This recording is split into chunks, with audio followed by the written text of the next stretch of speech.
kita masuk ke gedung MGM Biologi.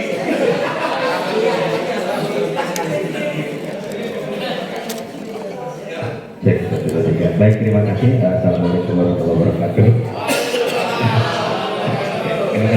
Jadi MGM Biologi ya. Nama saya Andang Rukmana dari SMA Negeri 17 Pandeglang. Saya melihat di video, sebetulnya betul kata Pak Iin, sensinya yang kurang Pak Iin kalau lihat dari video ini kita nggak dapat ya. Bahkan beberapa hal mungkin sudut juga terhalang ya di sini. Makanya ada beberapa hal yang saya catat itu, saya tanyakan ulang ke Pak Iin. Dan contoh, apa namanya, ketika kalau saya lihat di RPP itu kan ada bagian di situ menggunakan observasi penilaian formatif ketika anak sedang berdiskusi. Saya kayak bisa aja di sana kelihatan menilai atau tidak gitu.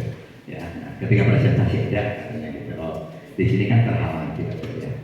Baik, catatan aja mungkin ini dari saya.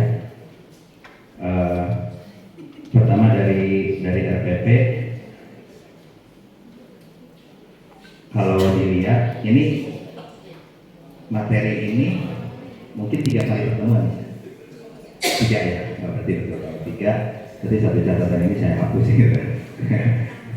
Ini yang pertama ya, karena kalau lihat CP-nya kan dia sudah menerangkan tentang strateginya. Nah, saya lihat di sini sampai ke yang kedua untuk strategi pelestariannya kok belum muncul gitu. Makanya saya punya pandangan, oh ini kayaknya 3 kali pertemuan gitu.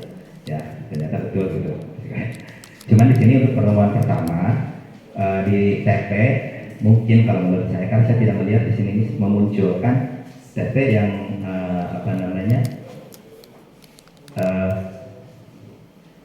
murid itu dapat menghubungkan atau dapat mencari hubungan, menentukan hubungan antara tingkat-tingkat keanekaragaman hayati. Karena ini menurut saya penting. Ada perbedaan, kalau kita hanya sampai pada perbedaan saja, yang membandingkan saja, melihat perbedaannya saja, kesannya bahwa tingkat keanekaragaman hayati itu terpisah-pisah. Ya, sehingga kita perlu memasukkan salah satu TP itu, setelah anak melihat perbedaan, tapi anak melihat hubungannya antara tingkat keanekaragaman hayati di tingkat gen, tingkat spesies, sampai ke tingkat ekosistem. Nah, itu kan di bagian yang pertama ini. Gitu, karena tidak muncul, kalau menurut saya sebaiknya dimasukkan juga itu. Kemudian yang lainnya itu mungkin sering terlupakan itu ketika diidentifikasi di RPP ini.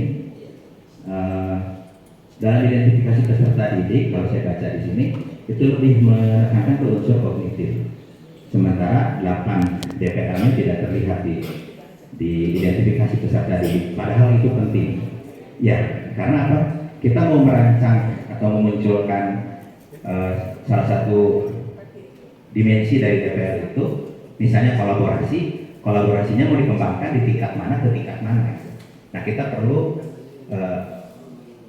mengetahui terlebih dahulu, dan mungkin di RPP ini kita catat gitu ya, di awal, sehingga kondisi dari 8 DPL itu ya, walaupun mungkin tidak semua ya, tapi bisa terlihat. Nah, itu yang kedua. Kemudian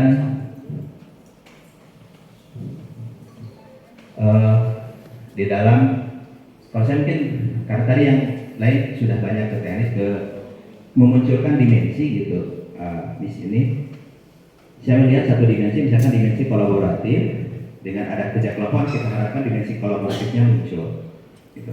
Tapi di dalam aktivitas yang dilakukan oleh anak, sepertinya itu tanpa kolaborasi pun bisa berjalan. Kalau lihat dari LK yang dikerjakan oleh anak. Nah, mungkin kayak seperti Miss bilang tadi itu, kesulitan memunculkan diferensiasi. Nah, padahal bisa juga mungkin di sana ketika LK-nya itu dengan menggunakan sumber yang berbeda. Jadi dengan beda-beda sumber satu kelompok itu, ada 4 orang, misalkan 2 orang itu menggunakan sumber A, yang 2 orang lagi menggunakan sumber B, maka akan terlihat kolaborasinya nanti gitu. Kalau seperti tadi dengan LK yang sama, kemudian sumber yang sama, maka anak kemungkinan ya tidak usah kolaborasi juga bisa menyelesaikan itu semua gitu. Karena biasanya kalau untuk memunculkan dimensi kolaborasi itu salah satu hal yang harus terlihat adalah ada pembagian kerja gitu pada anggota kelompok. Jadi bisa saja mungkin dengan satu LK satu sumber, tapi pertanyaannya yang bisa dibagi-bagi untuk mereka. Tapi ketika saya lihat pertanyaannya kan itu bertingkat misalnya, gitu.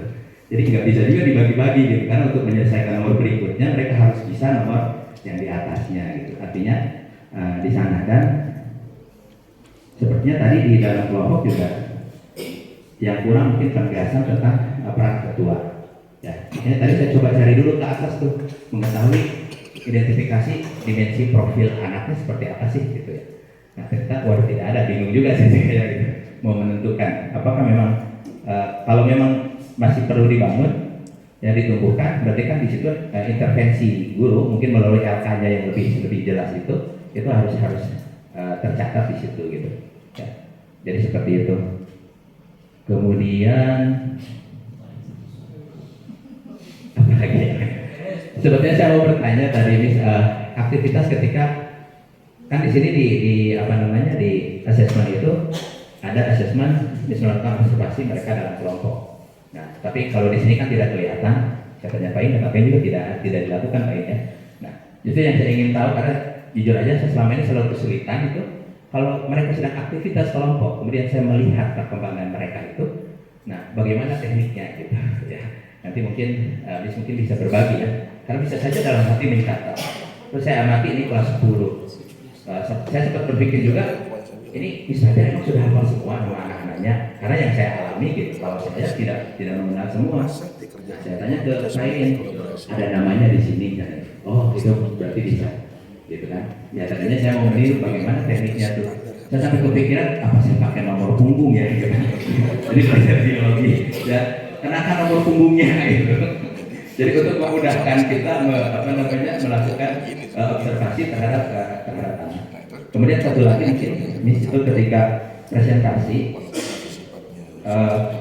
kan sebenarnya saat presentasi di sini ada aktivitas yang ingin kita lihat kan kemampuan komunikasi anak.